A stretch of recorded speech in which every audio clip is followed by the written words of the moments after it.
Kali ini, saya akan membawa kalian semua untuk melihat peranan sebuah pulau bagi orang-orang di berbagai belahan sisi dunia. Dan untuk yang pertama, saya akan membawa kalian ke Pulau Solomon. Pulau dengan pohon-pohonnya yang tebal, pulau yang pernah dipopulasi oleh para pemburu kepala, sementara perjuangan senyap di dalamnya sedang berjalan.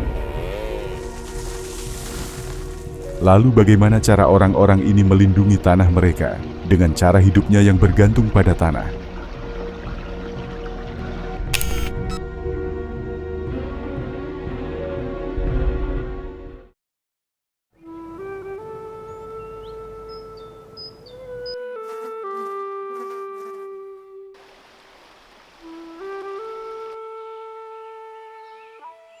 Dulu nenek kami, mereka tinggal di sini.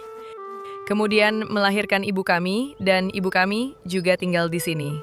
Lalu melahirkan saya, akhirnya saya juga sama, masih tinggal di tempat dia tinggal ini. Nama saya adalah, Alice Bulu Sakui. Saya mempunyai 6 anak. Beberapa kacang yang kita petik ditanam oleh nenek moyang kita. Nenek moyang kami, pas saat kami lahir, mereka membagikan pohon-pohon kacang ini kepada kami, anak-anaknya. Kita semua yang tinggal di sini, di Zaira, kita semua memiliki hak atas tanah ini. Zaire adalah desa tempat Bulu dan keluarganya tinggal. Mereka adalah komunitas kecil di Pulau Solomon, sebuah grup yang berasal dari lebih 1.000 pulau-pulau kecil yang tersebar di Laut Pasifik Tengah. Itulah Kepulauan Solomon. Kota yang dikelilingi oleh hutan hujan dan terkoneksi hanya melalui laut. Dan ini adalah salah satu tempat terjauh di bumi. Laut dan hutan di sini merupakan bagian hidup orang-orang. Kami biasanya pergi ke hutan untuk mencari ubi liar di dalam hutan. Tapi terkadang orang-orang pergi ke hutan untuk berburu babi hutan. Sementara kami, para wanita, pergi ke hutan itu lebih sering untuk mencari daun untuk dipanggang. Atau mencari kayu bakar. Hutan yang memiliki air dan tanah melimpah. Di sini, mereka memegang penuh tanah mereka. Selain itu, mereka juga membantu untuk menjaga ekosistem laut dengan hamparan koral yang sehat, serta kayu yang melimpah, memudahkan mereka memasak, seperti memasak ikan, kepiting, dan makanan laut lainnya untuk para warga. Untuk urusan makanan, biasanya kami hanya pergi ke kebun kami, bisa ke hutan atau ke laut untuk mengambilnya.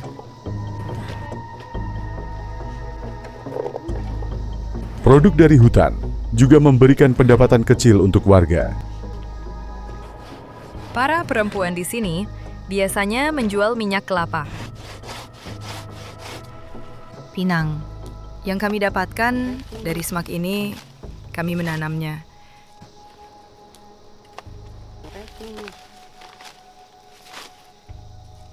Lalu kita bawa ke pasar. Banyak hal yang kita dapatkan dari hutan yang bisa kita jual untuk mendapatkan sedikit penghasilan, untuk membantu keluarga kecil kami. Namun, masyarakat seperti Bulu ini bukan satu-satunya yang mengincar hutan yang kaya ini.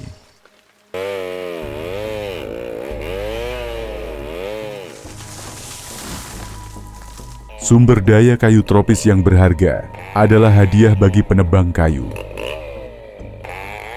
Tetapi untuk mendapatkannya, lahan hutan yang masih perawan ini harus dihancurkan, dan mungkin untuk selamanya. Penebangan hutan negara ini sebagian besar dilakukan oleh perusahaan komersial dari luar negeri yang bertujuan untuk memenuhi permintaan pasar global yang terus meningkat akan kayu keras. Semua ini tidak hanya mengubah lanskap pulau, tetapi juga seluruh cara hidup masyarakat Pulau Solomon. Di Pulau Solomon ini, mungkin telah melakukan banyak kesalahan, terutama tentang penebangan di negara ini. Sejak awal mulai terlibat dalam penebangan skala besar ini, terjadi pada tahun 90-an. Dan meskipun ini membantu perekonomian, tapi sebenarnya itu tidak benar-benar membantu orang-orang di jangka panjang.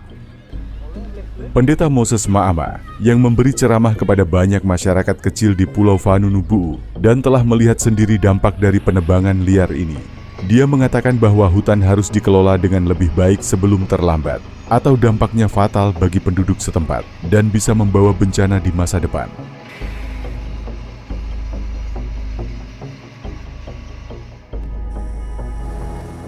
Kami menemukan sungai-sungai yang tercemar.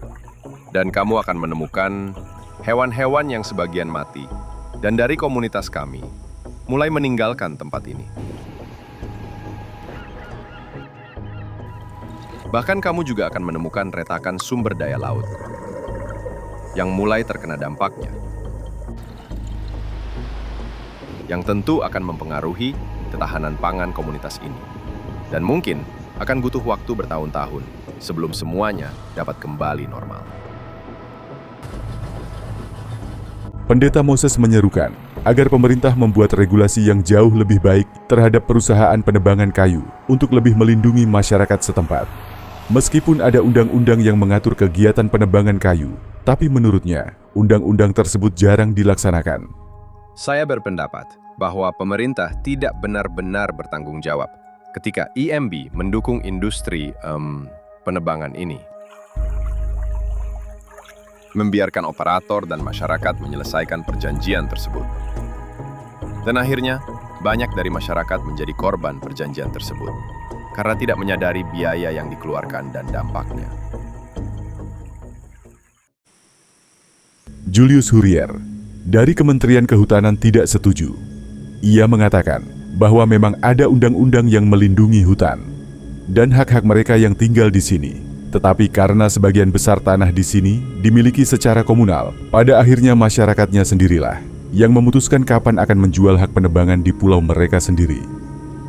Masyarakatlah yang memiliki hutan. Dan oleh karena itu, mereka jugalah yang menentukan apa yang harus dilakukan terhadap hutan mereka. Dan dia melanjutkan, tidak ada keraguan bahwa penebangan memang membawa kekayaan ke negara ini. Perekonomian di Kepulauan Solomon ini memang sangat bergantung pada penebangan kayu. Diperkirakan sekitar 60% PDB berasal dari hutan ini. Dan ketika dana yang ada sangat terbatas, seperti yang dialami oleh banyak penduduk pulau, tawaran dari perusahaan komersial untuk membeli hak penebangan dapat segera menjadi solusi terbaik masalah keuangan. Banyak penduduk Kepulauan Solomon ini merasa kesulitan untuk membayar biaya sekolah, terutama di desa-desa. Dan oleh karena itu, mereka tergoda untuk mengizinkan perusahaan penebangan kayu ini bekerja di tanah mereka. Ada salah satu kepala suku yang dengan gigihnya menolak godaan untuk menjual hak atas tanah suku mereka. Ialah Paman Bulu dan kepala komunitasnya di Zira Bishop Green Gino. Dia telah didekati beberapa kali dengan sejumlah besar uang dari para penebang kayu. Uang adalah godaan terbesar. Mereka mencoba menyuap saya dengan uang. Tapi yang terpenting itu, sejak aku tumbuh bersama ayahku dan orang-orangku di sini, karena bagiku tanah itu bukan sesuatu yang bisa dijual.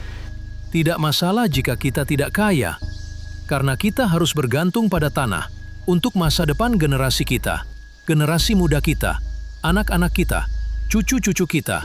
Yang jelas untuk masa depan, kemana mereka nanti harus pulang jika kita menghancurkan tanah ini.